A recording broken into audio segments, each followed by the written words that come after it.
Hi everyone. So welcome to what feels like winter again, right? So much snow over the last day or two. I started to think this morning about the snow coming back when we might have thought that it was springtime. And what I started to think about, she still stinks. She still stinks. What I started to think about was living in a place like we live. We don't always know when the seasons are going to change and when they're going to be different. And even when the calendar tells us that spring has come, sometimes the weather tells us a different story. And so I thought about this book. It's called Annie and the Wild Animals. And it actually reminds me a lot of where we live. There are a lot of familiar animals in this story compared to the animals that we have where we live. And so it's a story about Annie and her pet cat, and an interesting thing that happens with some of the other animals that live where Annie lives. Annie and the Wild Animals. It's written by Jan Brett, who we're very familiar with. She is one of the authors and illustrators who does both in her stories. There's Luna. And I hope you like it. It had been snowing for days. Winter was lasting too long.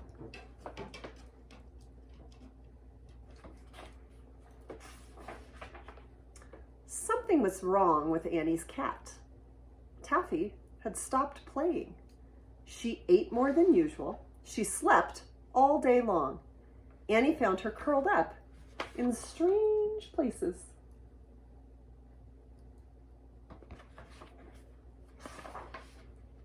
One morning, Annie couldn't find Taffy anywhere. She looked and looked, but Taffy was gone. Annie was very lonely. I need a new friend, thought Annie. That reminds me of the idea that when you have a pet, they do a lot for keeping you company and giving you someone that you can talk to and play with. And I think Annie's feeling sad because Annie thinks she has lost her cat. She placed a corn cake at the edge of the wood. She imagined that a small furry animal would come and she would tame him for a pet. So that word tame is the word that explains what happens with an animal when it becomes calm enough to be your pet. So that doesn't happen with wild animals, really. That's one of the things that lets us know this is fiction. You can't really tame a wild animal and make it your pet. Wild animals are wild, and pets are things like dogs and cats and maybe a guinea pig or something like that people have had as pets for a long time, but it's never a good idea to try to tame a wild animal. So we know that this is fiction.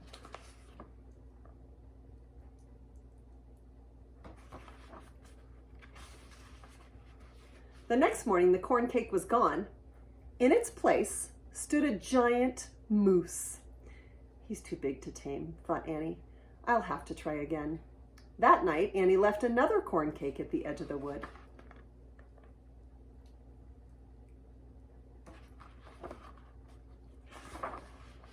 The next morning, the moose was back, and a snarling wildcat was there too.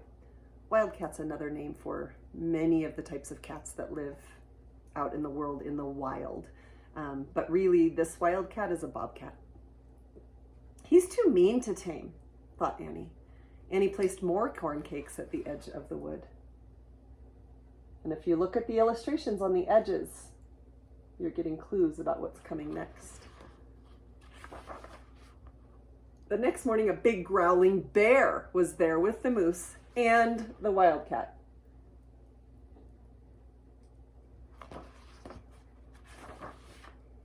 He's too grumpy for a pet, thought Annie. Annie made as many corn cakes as she could, and she left them all at the edge of the wood.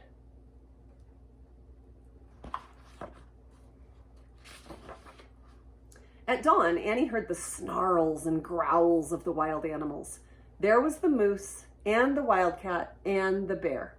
They had been joined by a stag, which is a buck, and his family, and a large gray wolf. Not one of them is soft and friendly like Taffy, thought Annie.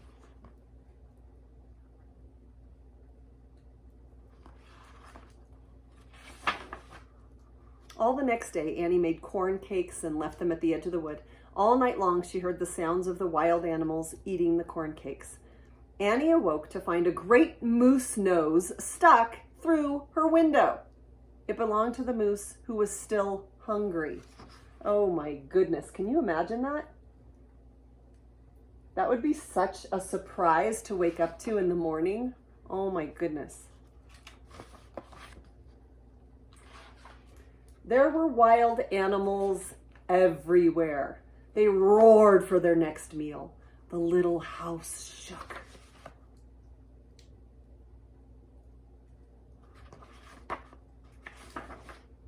The animals wanted more corn cakes, but when Annie looked into the barrel of cornmeal, it was empty. She couldn't make any more corn cakes. Annie was very sad. She would never find a pet now. She missed Taffy very much. So what was bringing all of those wild animals to her house? Food.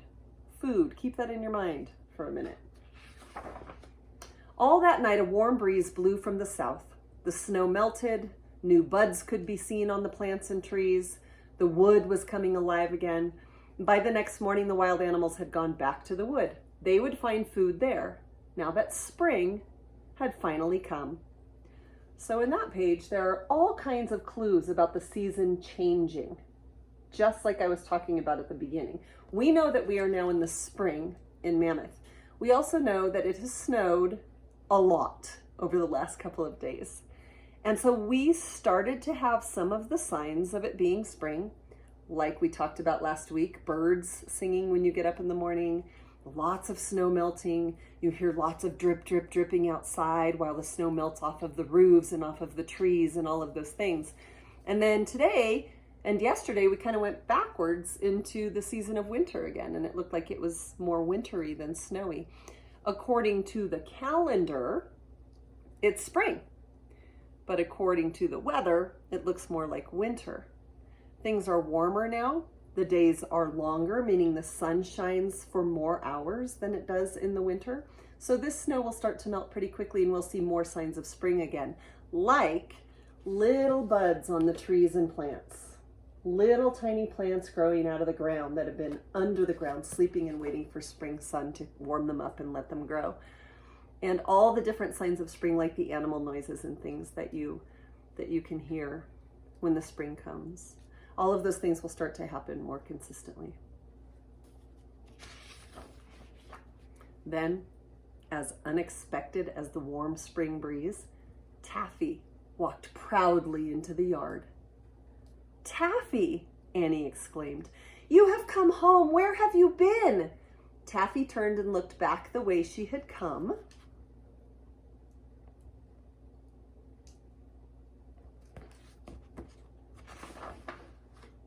Out of the wood came 3 soft and friendly kittens.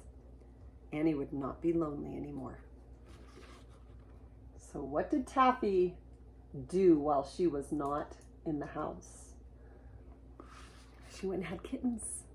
And lots of animals do that. When they know they are about to have babies, they leave and go somewhere very, very calm and quiet where they won't be disturbed by other animals or by people or by anything else. When I was a little girl, I had a cat named Pepper, and she did exactly the same thing. She didn't run away, but she hid in such a good hiding place inside our house that we didn't even know she was going to have kittens until they were born. So lots of animals do that so they can protect their babies and not lead other animals to their nests where their babies would be in danger.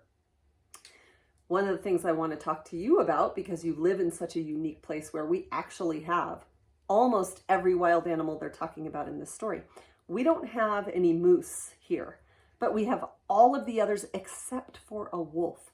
In the pictures, there was a picture of a wolf, and we definitely have an animal that looks like a wolf. It resembles a wolf, but it's not as big. It's not as muscular. It's smaller and kind of skinnier, more bony looking, and that's a coyote. And we have lots of coyotes here and no wolves. We don't have wolves and we don't have moose who live where we live. We have all of the other animals in the story. And lots of the other animals have learned that if they get hungry, they can get food from people. And that is not a good thing for wild animals to have learned. That's why when you are around mammoth, you might have seen the black stickers, and the black stickers with the red writing at the top that say mammoth, and then under mammoth it says don't feed our bears, because feeding the bears brings them, just like in the story, to places where they don't belong. They don't belong inside our houses. And once they learn that they can get food from someone's house, they will figure out a way to get inside. So one of our most important jobs in living in a place like this, where we want to make sure that we stay safe and that the animals stay safe also, is we don't feed animals people food. Animals need to find their own animal food out in the wild, and that's what keeps them healthy, and that's what keeps them from being hurt, and that's what keeps our homes from being broken into. And if the animals get really brave like they did in this story, it's not safe for the people, because then they start to figure out ways that they can get people food, and that's not a good thing. So our job is to teach them that they don't get to eat people food. It's bad for them. They need to eat food in the forest and in the wild. And we're so lucky to live with them all around us, but we have to do our part to take care of them. So I hope you like the story. I hope you like this new second wave of winter, and I'll see you tomorrow.